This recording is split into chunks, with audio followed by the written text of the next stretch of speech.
Hello everyone, welcome to this channel. Today I'll be discussing the list of all the different exemptions to the ELD mandate. As most long-haul truck drivers know, the ELD mandate was put in place in 2017 and then kind of fully implemented in December of 2019. So in this video I want to discuss 5 exemptions that are there which might make it so that your truck doesn't need an ELD device on it. And there's a couple other exceptions on top of that as well. So let's get started.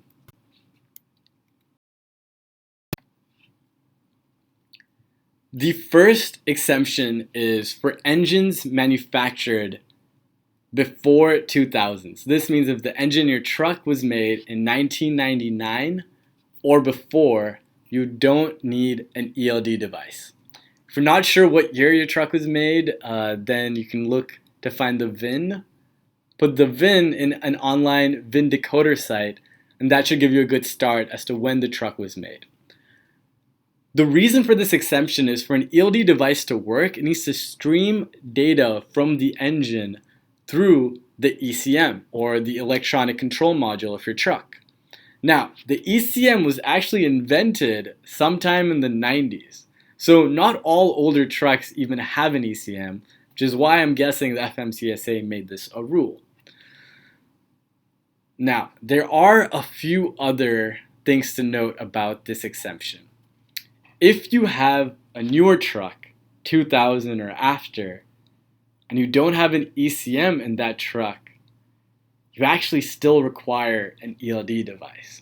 So no ECM doesn't mean no ELD. If the engine was made in 2000 or after, you still need an ELD, and there's a couple other things you'll have to do in order to make the ELD device work. I've noted those couple of things in our blog, which you can check out. The next thing is, if you have a new engine, but the truck actually, the make and everything else of the truck is old, as long as that engine's made in 2000 or after, you need an ELD device. So this is again to confirm that it actually isn't based on when the truck was made, it's based on the engine. So if you have a newer engine in an older truck, you will require an ELD device. But this actually works out well conversely. And a few of my fleet owners actually know about this. If you have a glider kit, so a new looking model, a great looking truck, but with an older engine, if that engine is pre-2000, so 1999 or before, you don't need an ELD device, which is pretty great news. The one thing I would note in this is I would keep some sort of proof of the engine details with me in my office or at the house in case there's ever an audit where you need to kind of show this, but that would just be me.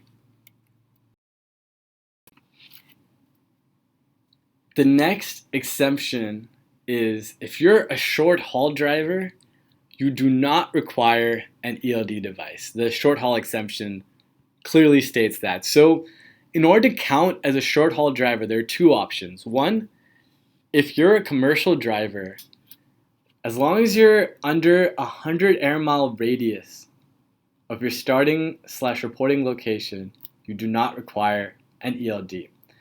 These drivers usually have to start and end at the same location, and there's a few other rules that have to be followed as a short haul driver, but no ELD is required. The second option is if you're a non-commercial driver, so non-CDL driver, you can only drive trucks up to a certain weight. That air mile radius actually bumps up to 150 air mile radius from your starting location to where you drive out to. Again, you have to start and end at the same location. A couple other rules will be there as well. And I wanted to say here, this 100 and 150, this is air miles. That's how the FMCSA classifies it.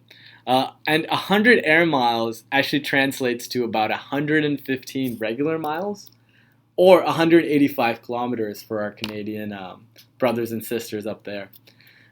Similarly, 150 air miles counts as 172 regular miles, or about 277 kilometers. Again, for Canadians, brothers and sisters who have incredible maple syrup up there. All right, the next exemption, the third exemption, is kind of piggybacking on the last one. And this is if you only have to do rods or your paper logs for 8 days or less in a 30-day span, then you don't require an ELD. So this is for short haul drivers. You're usually going local, short, but every once in a while you need to go for some long haul duties. You're still not required an ELD device as long as those long haul duties are 8 days or less in a 30-day span. Now again, I'm going to specify this. This isn't a month. This is a 30-day span. So let's say you go 8 days, you're doing 8 days starting from June 5th to June 20th, right? You do 8 days in that time period. You can't just start again July 1st. You have to wait till July 5th to have that 30-day span reset. All right. All right, the next exemption is for drive-away-towaway operation drivers. So now this is if you're carrying a load and the load is actually another motor vehicle, as long as that motor vehicle has one set of wheels on the surface of the roadway. This actually carries on if your load is, if your shipment that's being transported is a motorhome or an RV, then an ELD device is not required either. By the way, I didn't know the full form of RV was recreational vehicle. That seems interesting. My dad's always thought that his life goal eventually when he retires is to just buy an RV, travel across the country, and follow his religious leaders, which sounds very stalkerish now that I'm saying it out loud.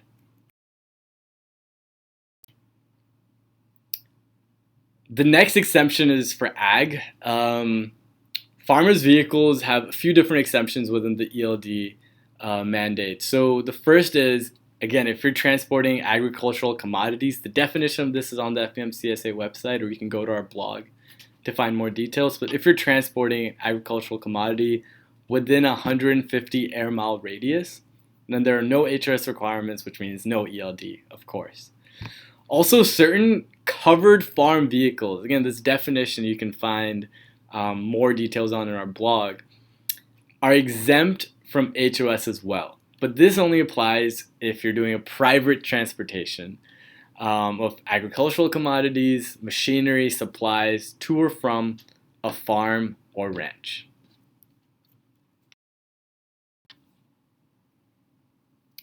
All right, so those are the 5 exemptions to the ELD mandate.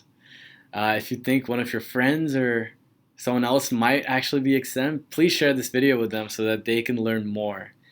Apart from those exemptions, I want to discuss a few other things where these different groups actually got extensions approved by the FMCSA, and I'll walk through each of them. So first, if you're renting a truck for 8 days or less, there's no ELD device required on that truck while you're on board.